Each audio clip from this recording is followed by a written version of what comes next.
Assalamualaikum warahmatullahi wabarakatuh. Perkenalkan, nama saya Siti Hadijah, NIM 170102041417, Prodi Pendidikan Matematika, dari Kampus Universitas Islam Negeri Antasari, Banjarmasin. Alhamdulillah kita dapat bertemu kembali pada hari ini, pertemuan terakhir kita dalam keadaan sehat walafiat. Amin, amin ya robbal alamin. Semoga pembelajaran kali ini dapat berjalan dengan lancar. Baiklah, sebelum memulai pembelajaran kita pada hari ini, marilah kita berdoa terlebih dahulu. Berdoa dimulai. Bismillahirrahmanirrahim. Baiklah, saya ingin langsung menyampaikan tujuan pembelajaran kita pada hari ini. Yang pertama, pada saat pembelajaran berlangsung, diharapkan siswa mampu aktif dalam pembelajaran. Yang kedua, setelah pembelajaran dilaksanakan, diharapkan siswa dapat menentukan hasil dari panjang salah satu segitiga siku-siku jika diketahui dua sisi yang lainnya. Yang ketiga, setelah pembelajaran dilaksanakan, diharapkan siswa dapat menentukan hasil jenis segitiga jika diketahui panjang sisinya. Setelah pembelajaran dilaksanakan, diharapkan siswa dapat menyelesaikan masalah yang berkaitan dengan teorema Pythagoras dan triple Pythagoras. Baiklah, selanjutnya kita langsung masuk pada materi kita hari ini, yaitu teorema Pythagoras. Dengan menggunakan teorema Pythagoras, C kuadrat sama dengan A kuadrat ditambah B kuadrat, kalian dapat menentukan panjang salah satu sisi segitiga siku-siku jika diketahui panjang sisi yang lainnya. Selain itu, dapat digunakan untuk menentukan jenis segitiga dengan membandingkan kuadrat sisi miringnya dengan jumlah kuadrat sisi siku-sikunya. 1. Menghitung panjang salah satu sisi segitiga siku-siku. Pada sebuah segitiga siku-siku, jika dua buah sisinya diketahui, maka salah satu sisinya dapat dicari dengan menggunakan teorema Pythagoras. Perhatikan contoh berikut. Contohnya, segitiga ABC, siku-siku di C, mempunyai sisi AC sama dengan 6 cm dan sisi BC sama dengan 8 cm. Tentukan sisi yang lain. Nah, di sini penyelesaiannya, kalian bisa lihat gambar tersebut. Karena siku-siku di C, nah siku-sikunya berada di sini, maka sisi miringnya adalah AB. Masuk pada penyelesaian, AB kuadrat sama dengan AC kuadrat ditambah BC kuadrat.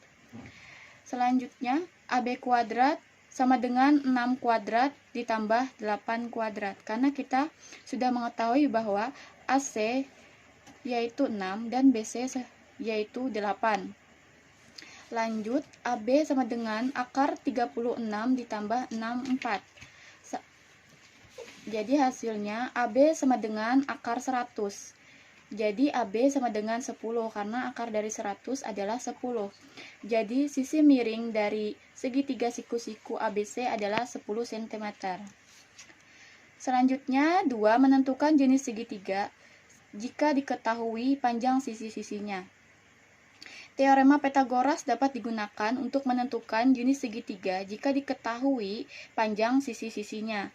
Namun demikian, sebelumnya akan dibahas terlebih dahulu mengenai kebalikan dari teorema Pythagoras. Yang pertama, kebalikan teorema Pythagoras. Kebalikan dari teorema Pythagoras yaitu C kuadrat sama dengan A kuadrat ditambah B kuadrat, yaitu jika kuadrat sisi miring atau sisi terpanjang sebuah segitiga sama dengan jumlah kuadrat panjang kedua sisinya, maka segitiga tersebut merupakan segitiga siku-siku. Bisa kalian lihat pada gambar di sini. Yang kedua, jika pada suatu segitiga berlaku C kuadrat sama dengan A kuadrat ditambah B kuadrat, maka segitiga ABC tersebut merupakan segitiga siku-siku dengan benar salah satu sudutnya 90 derajat. Nah, di sini sisi miringnya. Baiklah, selanjutnya B. Menentukan jenis segitiga jika diketahui panjang sisi-sisinya. Misalkan sisi terpanjang dari segitiga tersebut adalah C dan panjang sisi yang lainnya adalah A dan B, maka berlaku hubungan sebagai berikut. Yang pertama, C kuadrat sama dengan A kuadrat ditambah B kuadrat. Jika kuadrat sisi terpanjang sama dengan jumlah kuadrat sisi-sisi yang lainnya, maka segitiga tersebut adalah segitiga siku-siku. Yang kedua, C kuadrat lebih besar dari A kuadrat ditambah B kuadrat.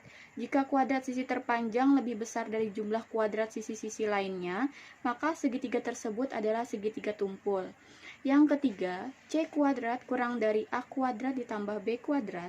Jika kuadrat sisi terpanjang lebih kecil dari jumlah kuadrat sisi-sisi lainnya, maka segitiga tersebut adalah segitiga lancip. Selanjutnya kita masuk ke contoh.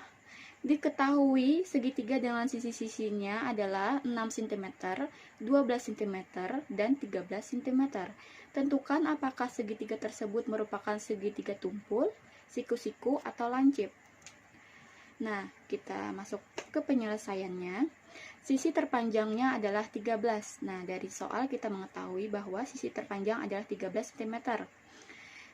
Masuk ke rumus. C kuadrat sama dengan 13 kuadrat.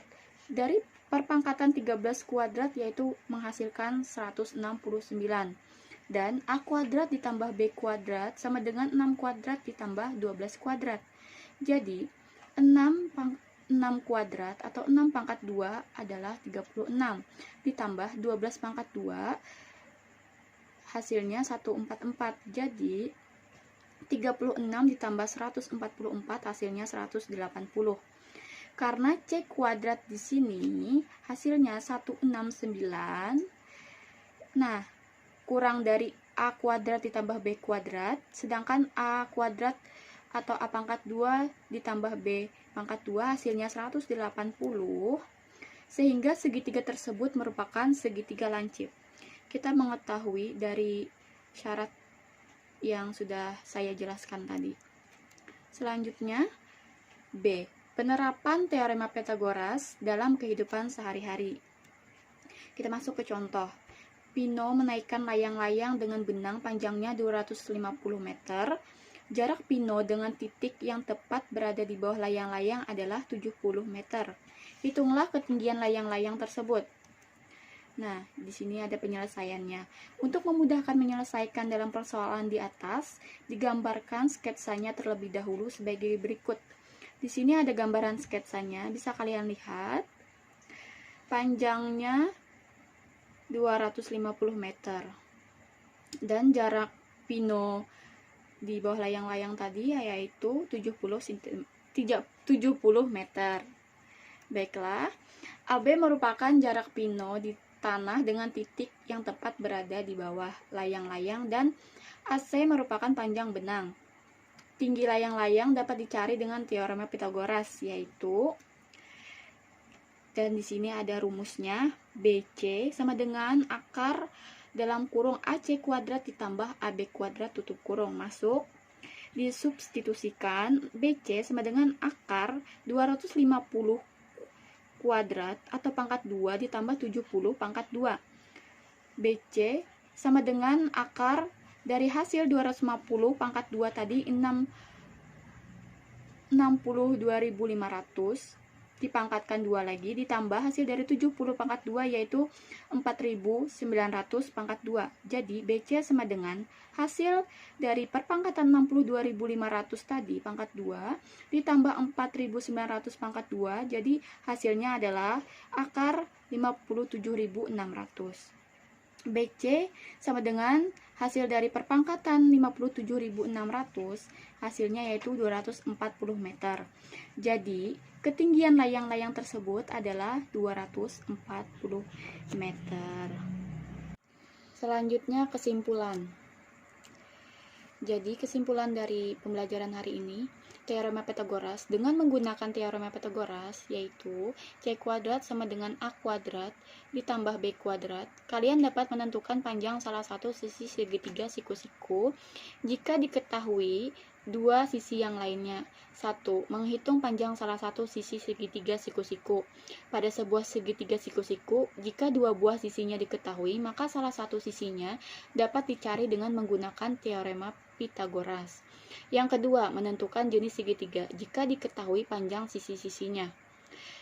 A. Kebalikan teorema Pythagoras, yaitu 1. Jika kuadrat sisi miring atau sisi terpanjang sebuah segitiga sama dengan jumlah kuadrat panjang kedua sisi-sisinya, maka segitiga tersebut merupakan segitiga siku-siku. Yang kedua, jika pada suatu segitiga berlaku C kuadrat sama dengan A kuadrat ditambah B kuadrat, maka segitiga ABC tersebut merupakan segitiga siku-siku dengan benar salah satunya sudutnya yaitu 90 derajat. B. Menentukan jenis segitiga jika diketahui panjang sisi-sisinya. 1. C kuadrat sama dengan A kuadrat ditambah B kuadrat. Jika kuadrat sisi terpanjang sama dengan jumlah kuadrat sisi yang lainnya, maka segitiga tersebut adalah segitiga siku-siku. Yang kedua, C kuadrat lebih besar dari A kuadrat ditambah B kuadrat. Jika kuadrat sisi terpanjang lebih besar dari jumlah kuadrat sisi-sisi lainnya, maka segitiga tersebut adalah segitiga tumpul. Dan yang terakhir, C kuadrat kurang dari A kuadrat ditambah B kuadrat. Jika kuadrat sisi terpanjang lebih kecil dari jumlah kuadrat sisi-sisi lainnya, maka segitiga tersebut adalah segitiga lancip. Alhamdulillah, berakhir sudah pembelajaran kita pada hari ini. Semoga apa yang Ibu jelaskan pada materi pembelajaran tentang teorema Pythagoras, kalian dapat memahaminya. Amin, amin ya robbal alamin. Baiklah, kita tutup pembelajaran pada hari ini dengan mengucapkan hamdalah. Alhamdulillahirabbil alamin. Terima kasih. Assalamualaikum warahmatullahi wabarakatuh.